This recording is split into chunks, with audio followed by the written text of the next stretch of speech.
কেউ যদি আপনাকে বলে আপনাকে এত টাকা দিয়ে দেবো, আমাকে ভোটটা দিয়ে দিন, কোনো দিনই দেবেন না। আপনার ভোটটা এত মূল্যবান। আপনি একবার ভেবে দেখুন, সব মানুষের ভোটার যে অধিকার সেটা সমান। সে বড়লোক হোক, গরিব হোক, নিম্ন মধ্যবিত্ত হোক, ছেলে হোক, মেয়ে হোক, যে কোনো এজের হোক, এটাই একমাত্র অধিকার যার ভ্যালু সবার জন্য সমান।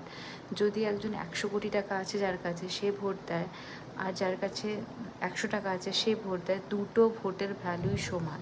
তো কেউ যদি আপনাকে কাছ থেকে ভোট কেনার চেষ্টা করে, এই কোয়েশ্চেনটা আপনি নিজেকে বলবেন, এটা একমাত্র জিনিস যেটা খুবই মূল্যবান, খুবই, এটা কোনো টাকার জন্য এটা বিক্রি করার কোনো মানে হয় না।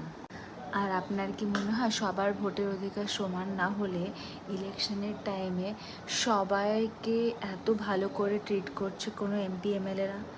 যদি সবার ভোটের ভ্যালু আলাদা আলাদা হতো, তাহলে গরিব লোককে তো কেউ ট্রিটই করতো না, তাই না?